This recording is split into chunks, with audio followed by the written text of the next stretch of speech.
E aí, pessoal, tudo bem? Andei um pouco sumida, envolvida com muitos projetos, mas esta semana estou de volta com mais um programa no meu canal, o Casa de Leitura. E hoje o protagonista é um menino que vai levar uma cesta com um bolo para a sua vovó que está doente. Epa, acho que tem alguma coisa errada aí. Um menino? Não era uma menina? Fique ligado que em seguida eu explico que confusão é essa.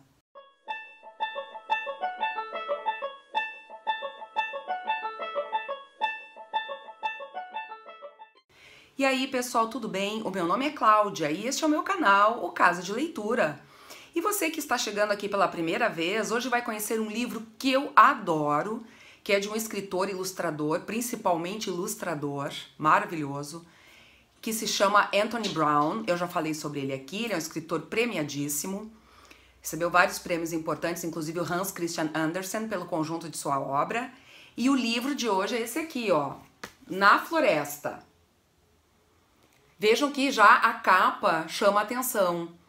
Há uma floresta, né, toda cinza e um menino colorido caminhando com uma cestinha em direção a algum lugar. Vocês lembram que eu falei na abertura do programa, né? Um menino levando uma cesta com um doce para a vovó. Que história é essa que tem esse enredo? É verdade, Chapeuzinho Vermelho. Então, nós conhecemos assim. Então, por aqui a gente já tem alguns elementos para a gente pensar, não é? Que nos chamam a atenção. Já esse contraste de cores aqui, não é? O que pode haver nessa floresta? Por que é tudo cinza? E aqui na placa a gente tem, ó, Na Floresta, que é o título, já a placa assim presa na árvore, indicando o caminho. Então há muitos elementos aqui que podem ser explorados com as crianças e também com leitores mais velhos, por que não? E para a gente traçar hipóteses, né? O que será que vai aparecer dentro dessa história? E aí, quando a gente abre o livro, a gente tem, assim, já alguns indicativos, tá? Então, aqui na segunda folha de rosto do livro, que é essa aqui, nós temos uma janela, por ela nós vemos a floresta, e aqui tem um adesivinho colado, assim, ó, e ali está escrito: "Volte para casa, papai". Opa, aqui a gente já tem uma indicação, né? O que será que aconteceu? O pai saiu de casa e, muito provavelmente, este menino está pedindo que ele volte. Então, há já um conflito, uma situação de conflito instaurada aqui no início, já na segunda folha de rosto do livro. Então, vejam, pessoal, quantos elementos já para explorar só na abertura do material, tá? E aí a história começa assim, o menino acordando, né, dizendo que acordou com um som terrível. E lá fora a gente vê uma tempestade.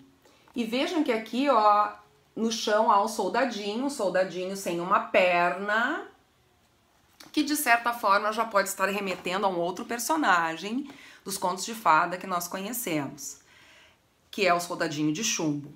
Claro, pessoal, que numa primeira exploração do material, a gente não vai ficar dizendo pros ouvintes, se a gente for fazer uma leitura oral desse material com crianças, ou mesmo com adultos, não é? A gente não vai ficar chamando atenção para esses detalhes, eles precisam examinar as páginas e ir formulando essas hipóteses. Claro que a gente pode fazer algumas perguntas: o que mais vocês enxergam nessa folha?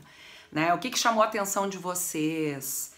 Enfim, porque o Anthony Brown, ele tem essa característica, ele vai deixando muitos elementos, pistas, detalhes, que a gente só vai descobrir, às vezes, lendo a terceira vez o material. Por isso que ele é tão fascinante, né? A ilustração dele sempre guarda uma surpresa.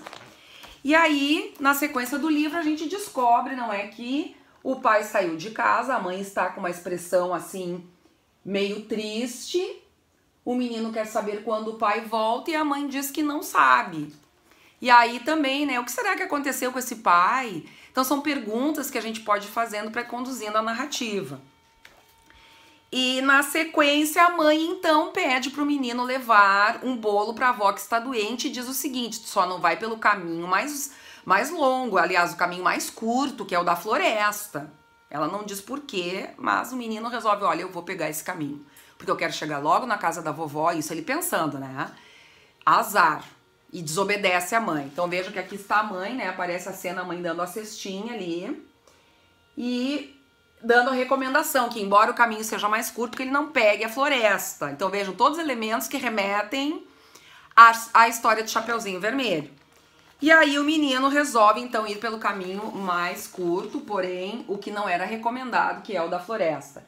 E aí vocês vejam os detalhes, não é? A floresta toda cinzenta e o único elemento colorido que nós temos aqui é o menino. Tá? Observem ali na página. Vejam que até a entrada na floresta, as cores, todo o material era bem colorido. Quando entra na floresta, o único elemento colorido é o menino. Então vejam que são elementos que podem ser explorados numa análise, não é, desse material. De repente, até as próprias crianças ou o próprio ouvinte, seja ele adulto ou não, começa a perceber esses detalhes. E no caminho ele encontra quem? Um menino que está vendendo uma vaca. E o menino quer trocar a vaca pelo doce que está na cesta. Então, esse enredo de um menino que quer trocar uma vaca por uma coisa para comer, nós já vimos em outra história. Ó, é um outro elemento pinçado de um outro texto, tá? Vejam ali que interessante. Então, novamente, o que nós chamamos de intertextualidade. Então, um texto, para ser interpretado, se apoia na leitura de outros, né? E aí, na folha seguinte, o menino não aceita, claro que ele não aceita, porque ele tem que levar o doce para a avó. Nós vemos a vaca e mais ao fundo aqui, ó, nós vemos o pé de feijão, tá? Eu não vou aproximar mais, ó, porque o detalhe está escondido, ó, e é exatamente pra gente descobrir. Então ali está o pé de feijão. Então, numa primeira, eu mesma não enxerguei esse pé de feijão, só depois de muitas vezes que eu abri o livro, tá? E aqui, ó, pendurado numa das árvores, uma clava, que muito bem pode ser uma remissão ao gigante, não é? Da história do João e o pé de feijão. Aí vocês podem perguntar, tá, mas se os ouvintes, se as crianças, se os adultos, enfim, as pessoas para quem a gente lê não tem essas referências dessas leituras, não tem problema nenhuma, porque a história se sustenta mesmo sem fazer essas referências. Existe um enredo próprio aqui, desse menino que vai até a casa da avó, que passa por todos esses personagens, que não necessariamente a pessoa precisa conhecer. Mais adiante, quem sabe, se pode fazer a leitura desses contos, para depois retomar a leitura desse livro, e aí as crianças, enfim, os leitores ou ouvintes vão poder então fechar um outro sentido, não é? Em relação a esse material aqui, tendo o aporte desses outros contos de fada, como é o caso do João e o pé de feijão, né?